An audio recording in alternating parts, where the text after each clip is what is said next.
Hi everyone, it's Amy Pryor. I am just going to share some of my favourite shabby tips. That sounds really weird saying it like that. But I know that there are lots of beginners out there who don't really know the basics of how to add the shabby chic effect to your layouts. So I just thought I'd show you my favourite tips. First of all, I love sewing on my layouts, machine sewing. As you can see, I'm not very good at it, and that's what I like about it. Sometimes I'll also grab an unpick and pick some of these and let them just fray, because that sometimes is what the look that I'm going for, really messy. And okay, obviously an unpick would be a better idea for this.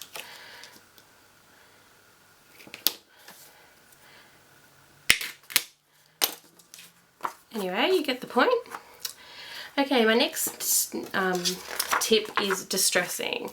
Now, I've got a video on distressing on my YouTube channel, but this is just, I'm going to quickly show again.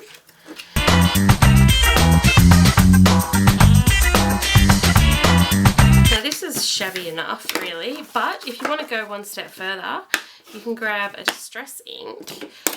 Now, Ranger distress inks are pretty awesome. They intentionally bleed when they're wet. I don't know, I'm sure there's a technical term for it, but they intentionally bleed when they're wet is the best that I can describe. So I'm just going to go around and I'm using a Ranger blending tool, just adding a little bit of ink to the edges, just over the distressing that I've already done, which is obviously making it look a little bit more old. Now, if I go ahead and spray with either water or this fabulous Lindy's Stem Gang Creme Brulee Cream Starburst stain, you can see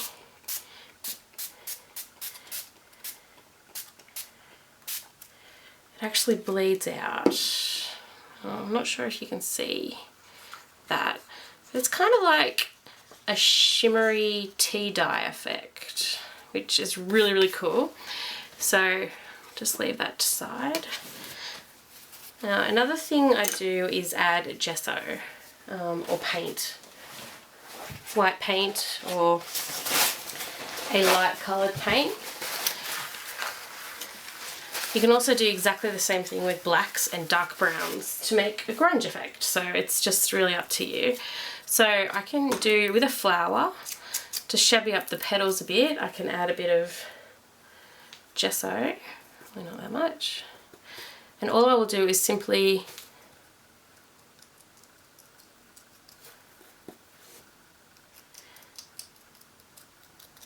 I don't do this neat. I'm pretty sure if it was neat it wouldn't be shabby.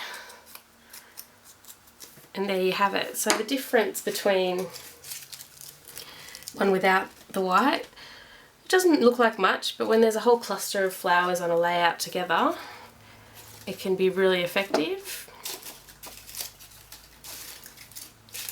My next tip would be for letters, doing exactly the same thing. Now you can use white and just, I've got this stuck to my craft sheet, and I'm just going to brush some white gesso all over. But I'm not going to stop there. I'm going to grab some Montemart acrylic metallic pink, and I'm not going to clean my brush, which is naughty.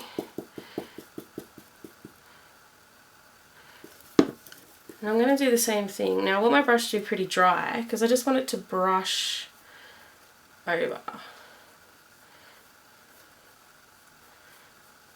Okay. Now my next tip would be with doilies. I love doilies. I use them all the time, as you all know.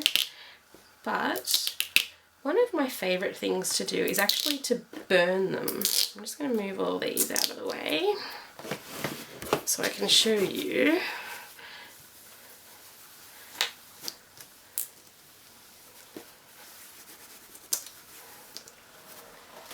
Okay, so what I do to burn them is spray them with a light coloured mist. You can actually do this with any colour mist, it will burn anyway. And then you just heat it until it burns. You don't want to burn it too much.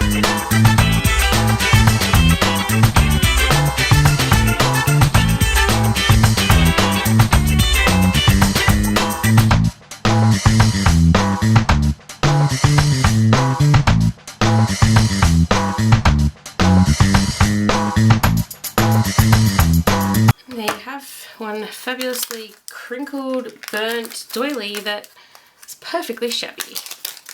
You don't have to use glimmery mists either, obviously. I like them and that's why I'm using them. The next thing I want to show you is Chipboard. Now, this is a Blue Fern Studios chipboard banner that I have just painted really thinly with gesso. Now, to shabby it up, I am going to use a good old-fashioned nail file. I bought the packet of like 200 of these for $2 from the reject shop.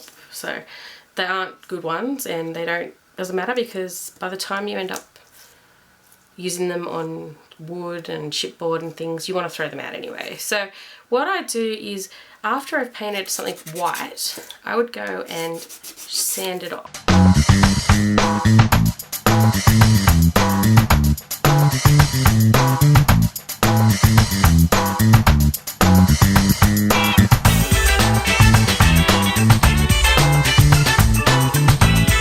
And there's one very shabbied, whitewashed looking chipboard.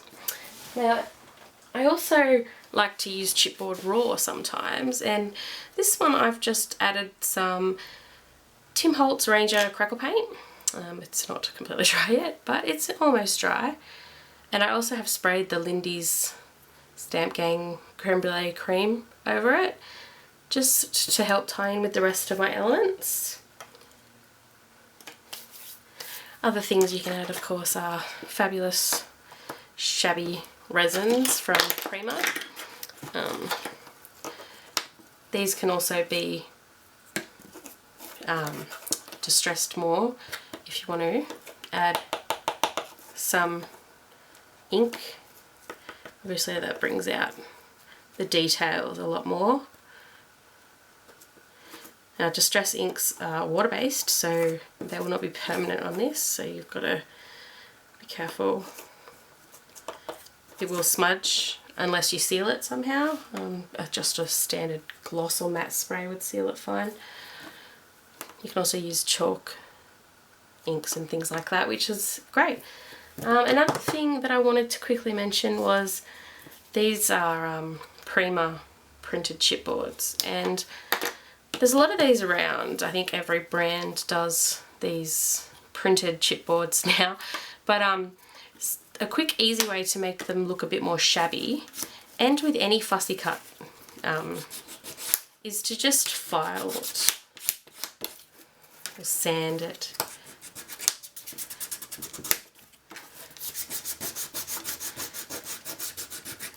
Obviously I'm focusing on the edges.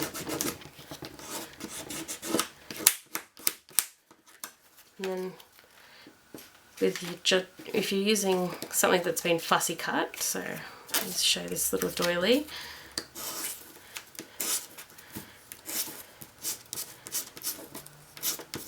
It's just another way of distressing the edges. And that's about it for today. I hope I have inspired you to get distressing and shabbying. I think shabby chic is one of the trends in the scrapbooking market that will never die. There seems to be something new every day with the shabby chic, so I hope you give it a try. Catch you later.